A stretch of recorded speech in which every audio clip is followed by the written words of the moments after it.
हमारा air defence system is one of the best in the world, one of the most sophisticated,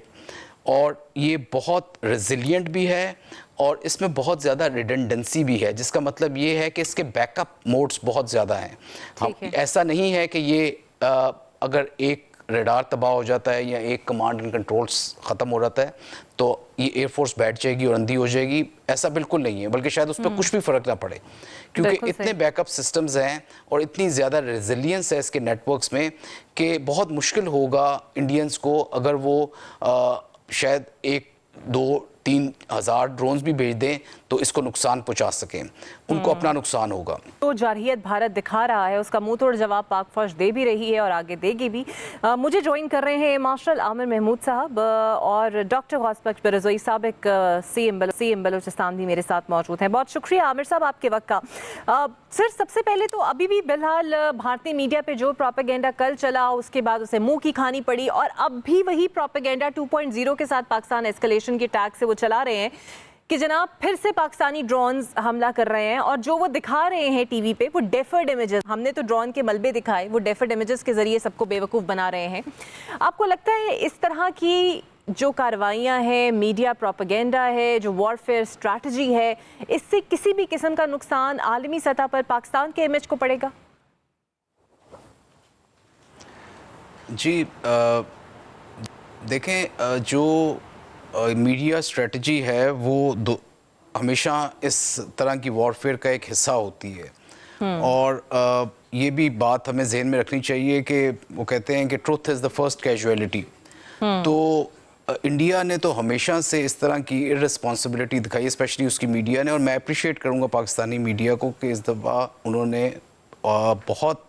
ना सिर्फ तहम्मुल का मुजाहरा किया है बल्कि बहुत अच्छे तरीके से और एक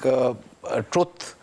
को जो है वो सामने रखते हुए रिपोर्टिंग की है। जबकि इंडिया मीडिया का जो इस दफ़ा लेवल देखा गया है वो पिछली दफ़ा के लेवल से भी बहुत ज़्यादा ना सिर्फ भयानक था बल्कि रिस्पॉन्सिबल रहा है। इसी वजह से लोग जो हैं उनके मीडिया को बहुत सीरियसली ना ले रहे हैं और ना लेते हैं। जहाँ तक ड्रोन्स की इमेजेस का ताल्लुक है, देखें ड्रोन्स का वाला सिलसिला अब शुरू हो चुका है, बिकॉज इंडिया ने जब अपने जहाज़ एम्प्लॉय किए तो उनको उससे कोई ख़ास फ़ायदा नहीं हुआ बल्कि नुकसान ही उठाना पड़ा, और उनका जो सेंटर ऑफ ग्रेविटी थी राफेल, उसको मार गिराया गया, और जिसकी वजह से उसका एक इम्बैलेंस क्रिएट हो गया है, और वो उनकी और लीडरशिप जो है स्पेशली एयरफोर्स की एक डिसीजन डायलेमा में है, क्योंकि जब किसी भी फोर्स का सेंटर ऑफ ग्रेविटी हिट हो जाता है तो बड़ा मुश्किल होता है कि उसको संभाला जाए और किसी किस्म का जो उनकी बुनियादें हैं उनको दोबारा से मजबूत किया जा सके, बिकॉज सेंटर ऑफ ग्रेविटी को मेंटेन रखना जंग के दौरान बहुत ज़रूरी होता है। तो राफेल उनका हमेशा से सेंटर ऑफ ग्रेविटी था, और अब जब से उसको पाश किया गया है तो अब वो दूसरी तरफ आ गए हैं ड्रोन्स की तरफ। तो ड्रोन्स उनके पास जो मौजूद हैं, हेरोन और हार्पी, ये बड़े अच्छे ड्रोन और state of the art drone समझे जाते हैं और बड़े पोटेंट ड्रोन समझे जाते हैं, जो कि इजरायली साख्त के ड्रोन्स हैं, और ये कॉम्बैट जी और आर्मीनिया की जंग में अज़रबाईजानीज़ ने ये बहुत अच्छे तरीके से और इफेक्टिवली एम्प्लॉय किए थे, आर्मीनिया के एयर डिफेंस के अगेंस्ट भी और उनके कमांड एंड कंट्रोल सेंटर्स के अगेंस्ट भी, और उनको न्यूट्रलाइज कर दिया था, जिसकी वजह से उनको फिर फतह भी हासिल हुई थी, क्योंकि वो इन ड्रोन्स की हेल्प से उन्होंने अपनी पूरी एयरफोर्स को जो एम्प्लॉय किया था, उसके बाद जो आर्मीनिया की एयरफोर्स है वो फिर नज़र नहीं आई कहीं पे, और ड्रोन्स ने एक बड़ा इंपॉर्टेंट उसमें पार्ट प्ले किया था। तो ये वही ड्रोन्स हैं जो कि आप ये इस्तेमाल कर रहे हैं पाकिस्तान के एयर डिफेंस के अगेंस्ट, और बहुत ज़्यादा नंबर्स में इस्तेमाल कर रहे हैं। जो हमारे मीडिया ने जिस तरह बताया कि 77 ड्रोन मारे गए हैं, तो 77 एक बहुत बड़ा नंबर है इस क्वालिटी के और इस कैपेबिलिटी के ड्रोन्स को अगर मार गिराया गया है। तो मैं ख़ुद भी मतलब क्योंकि एयर डिफेंस से बहुत ज़्यादा मुंसलिक रहा हूँ, और ये कलमदान मुझे मिला कोई तकरीबन 2 सालों के लिए भी जब मैं एयरफोर्स में था, तो वो इस बात को मैं बहुत अच्छी तरह जानता हूँ,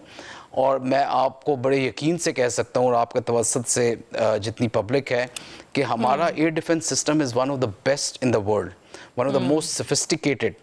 और ये बहुत रेजिलिएंट भी है और इसमें बहुत ज़्यादा रिडंडेंसी भी है, जिसका मतलब ये है कि इसके बैकअप मोड्स बहुत ज़्यादा हैं। ठीक है। ऐसा नहीं है कि ये अगर एक रडार तबाह हो जाता है या एक कमांड एंड कंट्रोल्स ख़त्म हो जाता है तो ये एयरफोर्स बैठ जाएगी और अंधी हो जाएगी, ऐसा बिल्कुल नहीं है। बल्कि शायद उस पर कुछ भी फ़र्क ना पड़े, क्योंकि बिल्कुल इतने सही। बैकअप सिस्टम्स हैं और इतनी ज़्यादा रेजिलियंस है इसके नेटवर्क्स में कि बहुत मुश्किल होगा इंडियंस को, अगर वो शायद 1-2-3 हज़ार ड्रोन्स भी भेज दें तो इसको नुकसान पहुंचा सकें, उनको अपना नुकसान होगा। और जो देखा बिल्कुल भी सही। गया कि दे वर हियर टू ब्लाइंड अस, लेकिन वो जिस चीज़ के लिए उन्होंने ड्रोन्स को भेजा, एक तो ये होता है कि उसमें सर्विलेंस की जाती है, दूसरा ये होता है कि उससे हमारे एयर डिफेंस को या हमारी सर्विलेंस को नुकसान पहुंचाया जाता है। तो ना सिर्फ ये कि वो अपनी सर्विलेंस नहीं कर सके, जितने ड्रोन्स उनके तबाह हुए, और हमारी कैपेबिलिटी को उन्होंने कोई खातिर खा नुकसान नहीं पहुंचाया।